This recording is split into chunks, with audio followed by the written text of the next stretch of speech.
Lesson Discovery Truth. The saga continues. Page 56. I am going to teach from the paragraph.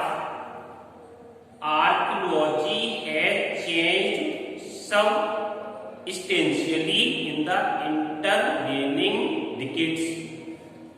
Archaeology जो पुरातत्व वेदता है, archaeologist हैं,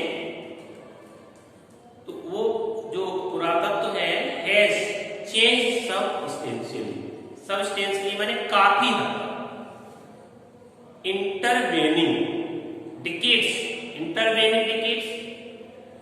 जो बीच के दशकों में, इंटरवेनिंग बीच के दशकों में, occur in the time, decades focusing का मतलब केंद्रित होना, लेस ऑन ट्रीजर का मतलब धन दौलत, and more on the fascinating details of life, fascinating रोचक डिटेल्स विवरण ऑफ लाइफ जीवन का, एंड इंट्रिग्यूइंग जिज्ञासापूर्ण मिस्टीज रहस्यमय of their monument. Here, the writer describes about the astrology. Astrology जो थी वो काफी हद तक बदल गई थी। इन द इंटरवेनिंग डिकेड्स, जो बीच के दशक, बीच का समय हुआ, उस बीच के दशकों में एस्ट्रोलॉजी है चेंज, काफी हद तक जो बीच के समय में, बीच के दशकों में बदलाव आया। फोकसिंग लेस, अब जो फोकसिंग केंद्रित होना, लेस ऑन ट्रीजरी, अब धन दौलत पर केंद्र बिंदु न होकर के on the fascinating details of life, बल्कि केंद्र बिंदु जो फोकस था, जिस पर केंद्रित होना था, वो पॉइंट अप हुआ फैसिनेटिंग डिटेल्स ऑफ लाइफ, जीवन का रोचक विवरण तथा जिज्ञासापूर्ण या रहस्यमय मृत्यु। तो मृत्यु का रहस्यमय वर्णन तथा जीवन का जो रोचक विवरण था, उस पर अब केंद्र बिंदु ज्यादा हुआ, उसकी तरफ ध्यान ज्यादा आकर्षित हुआ अपेक्षाकृत धन दौलत, क्योंकि आपको अभी मैंने पिछले पैराग्राफ में मैंने पढ़ाया था कि जो ट्रुथ था, when he was buried, a lot of treasure was also buried with the dead body of truth. Understand? लेकिन अब जैसे जैसे समय बदलता गया, तो अब जो धन दौलत पर आकर्षण या केंद्र नहीं रहा, धन दौलत केंद्र बिंदु नहीं रही, बल्कि अब जो है पॉइंट पर क्या बना, रहस्यमय मृत्यु और रोचक विवरण इसका जीवन। It also uses more sophisticated tools, और इसमें सोफिस्टिकेटेड अधिक से अधिक जो टूल्स थे, जो यंत्र थे, इंक्लूडिंग मेडिकल टेक्नोलॉजी, मेडिकल चिकित्सीय टेक्नोलॉजी, जो क्या कहते तकनीक थी, वो चिकित्सीय तकनीक भी इसमें शामिल थी, जो अधिक से अधिक या जटिल जो भी यंत्र थे, उनमें जो चिकित्सीय जो टेक्नोलॉजी तकनीक भी शामिल थी। इन 1968 सन 1968 में आपको पता है कि जो कार्टर है उसने कब खोज की थी, इन 1922 में। अब जो है 1968 मतलब यानी का 40 साल से भी अधिक, more than 40 years after कार्टर्स discovery, quarter की खोज के लगभग 40 वर्ष से भी अधिक के बाद एन एनाटॉमी प्रोफेसर, एनाटॉमी एक शरीर रचना शास्त्र विषय है, एनाटॉमी के जो प्रोफेसर थे, उन्होंने क्या किया, एक्सरे का मनु जो रक्षित शव था, जो ट्रुथ का डेड बॉडी थी, उसका उसका एक्सरे किया and reveal a startling fact. और स्टार्टलिंग मीन्स आश्चर्यचकित कर देने वाले, चौंका देने वाले, रिवील प्रकट करना, पता लगाना। उन्होंने एक्सरे करने के बाद कुछ आश्चर्यजनक तथ्य का पता लगाया। क्या पता लगाया? बीनीथ द रेजिन, जो रॉल थी वो गोंद चिपका डेड बॉडी और ताबूत जो सॉलिड गोल्ड कॉफिन था उसमें बॉडी चिपक गई थी। तो ये बता रहा है कि जो एनाटॉमी के प्रोफेसर थे उन्होंने एक्सरे किया मम्मी का, उस सब का, और उसके बाद चौंका देने वाले तथ्य प्रकट किए। क्या तथ्य बताया कि बीनीथ द रेजिन की जो राल लगा था, जो चिपचिपा पदार्थ लगा था, वो राल के नीचे दैट टेक्स हिज चेस्ट, उस राल जो की चेस्ट, जो एक तरह से बक्ष स्तंभ होता है जिसको कठोर कर दिया था, टाइट कर दिया था, जकड़ दिया था, उसकी छाती पर कठोरता से जमा हुआ राल था, उस राल के नीचे his breast bone and front ribs are missing. उस एक्सरे के बाद पता लगा कि डेड बॉडी में जो छाती की ब्रीस्ट की जो बोन माने हड्डी थी और फ्रंट लिप्स जो सामने की पसलियां थी आर मिसिंग, वो गायब थी, मतलब डेड बॉडी में नहीं थी। ये एक्सरे से पता लगा। Question on the board, heart startling facts were revealed when a professor x-ray took mummy. आपको क्वेश्चन का आंसर आपको मिल गया, मैंने आपको पढ़ा दिया कि कौन से चौंका देने वाले तथ्य प्रकट हुए जब एनाटॉमी के जो प्रोफेसर हैं उन्होंने एक्सरे किया इसका, टुक्की मम्मी का। तो क्या मिला? When a professor x-ray took mummy he found starting facts were revealed that the breast bone and front ribs were missing. Understand? Next point आ गया, अगला पैराग्राफ, टुडे डायग्नोस्टिक्स इमेजिंग। आजकल जो डायग्नोस्टिक, जो नैदानिक इमेजिंग, जो चित्रण है, चित्र है, can be done with computed tomography. Computed tomography, CT, C means computed, tomography it means T, CT. तो सीटी क्या करता है? Provides X ray image of body. ये शरीर की जो एक्सरे की इमेज चित्रण होते हैं वो प्रोवाइड प्रदान करता है। यहां पर बताया आजकल जो नैदानिक जो चित्रण है can be done with computed tomography अथवा सीटी के द्वारा जो किए जा सकते हैं, बाई जिसके द्वारा hundreds of X-rays in cross section. क्या होता है?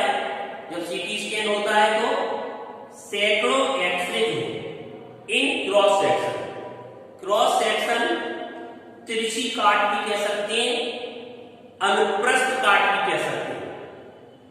सैकड़ों, जब सीटी स्कैन होता है तो सैकड़ों एक्सरे में वो क्रॉस सेक्शन में, अनुप्रस्थ काट में आर पुट टुगेदर, एक साथ रखी जाती है। कैसे रखी जाती है? Like slices of bread to create a 3 dimensional virtual body. जैसे रोटी के टुकड़े की भांति रोटी के टुकड़ों को जैसे क्रम से रखते हैं, ऐसे ही उनको अनुप्रस्थ काट में रखा जाता है। किस लिए रखा जाता है? To create a 3 dimensional virtual body. Create मान रचना, 3 मान 3, डायमेंशनल बिमिक वर्चुअल वास्तविक, 3 बिमिक वास्तविक शरीर की रचना के लिए रोटी के टुकड़ों की भांति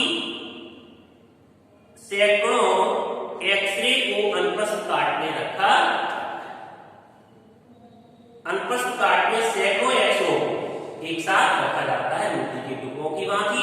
इसलिए एक 3 बिमिक वास्तविक शरीर की रचना के भाट more body CT scan reveal of touch then the action. कहता है लेखक कि भाट मोर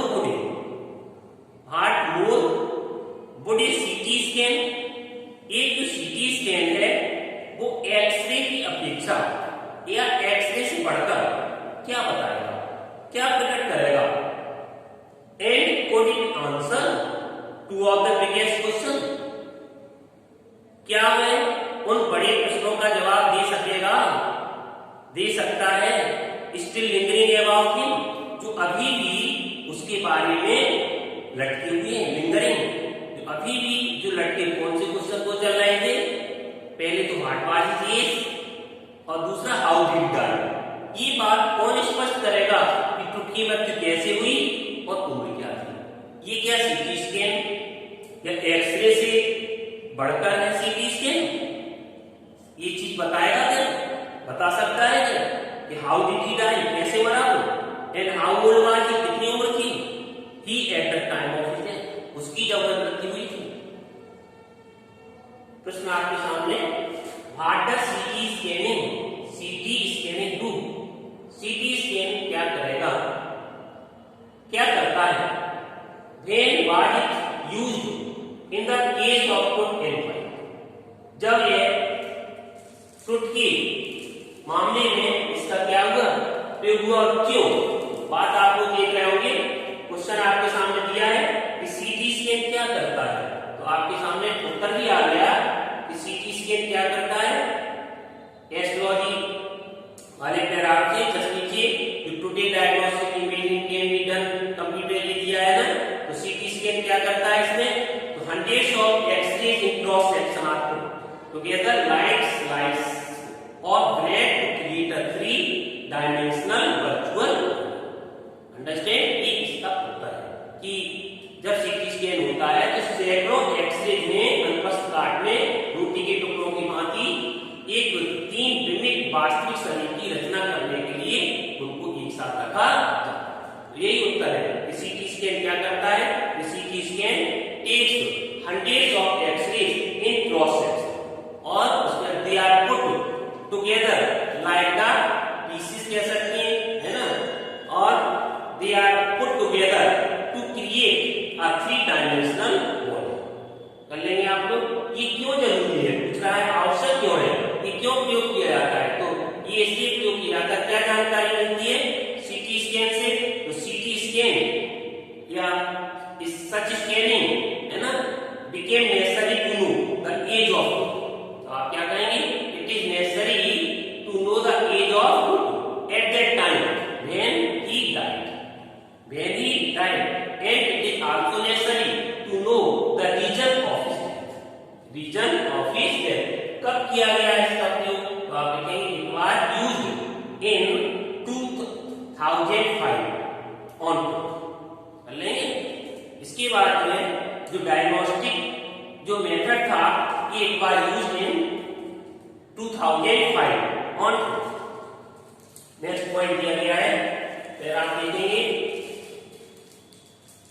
किंग्स ट्रुथ demise was a big event. जो किंग ट्रुथ की मृत्यु हुई वो एक बड़ी घटना थी।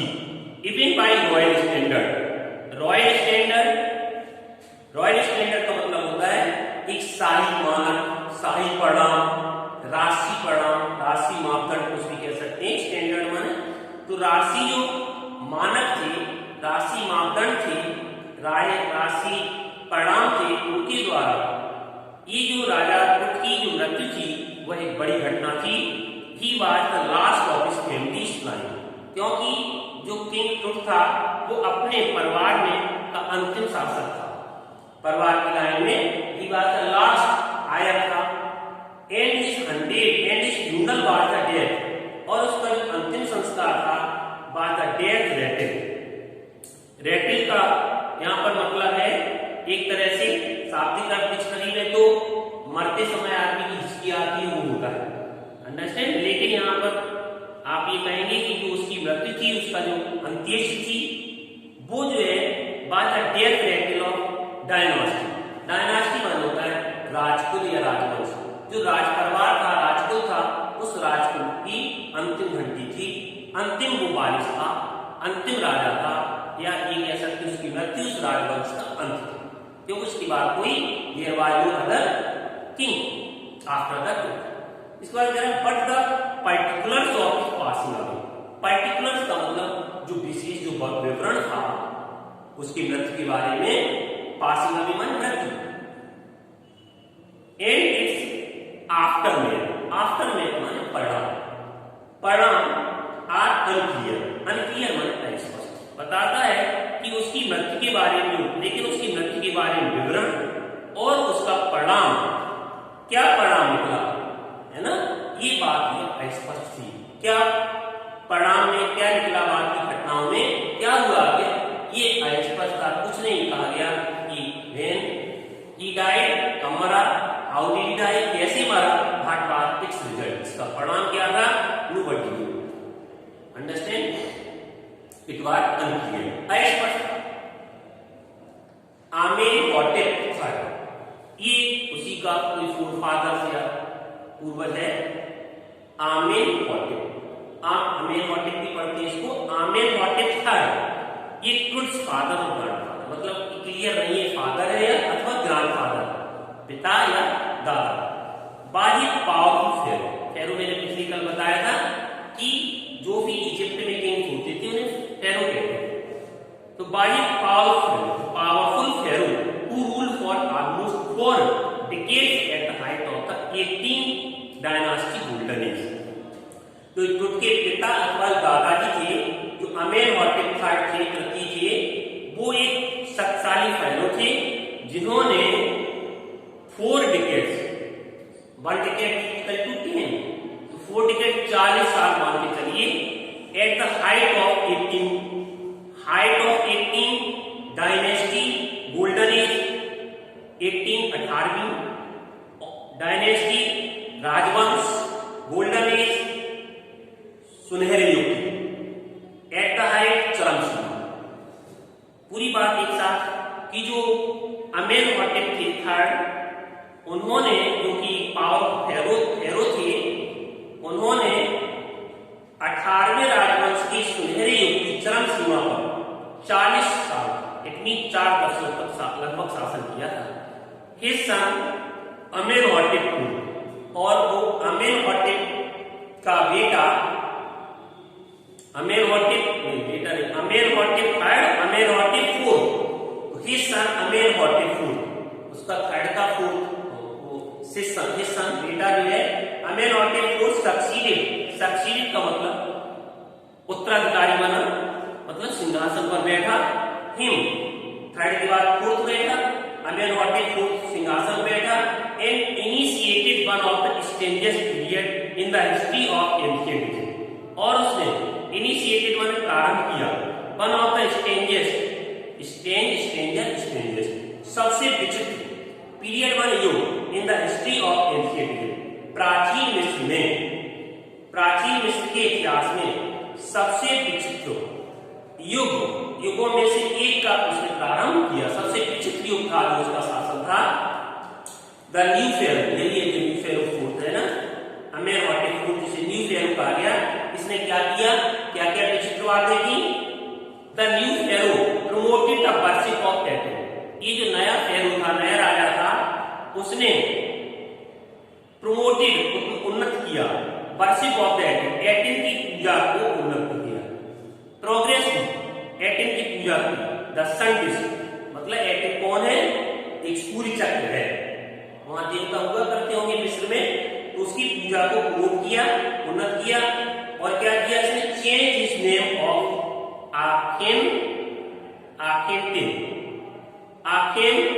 अखेनाटेन भी पढ़ सकते हैं, अखेनाटेन जो था, या अखेनटन पढ़ लीजिए, तो इसने अपना नाम बदल दिया, अखेनटन पहले क्या था इसका नाम, आमेनहॉटेप, अब इसने नाम क्या रख लिया, अखेनटन रख लिया। अखेनटन का मतलब और क्या होता है, सर्वेंट ऑफ एटन।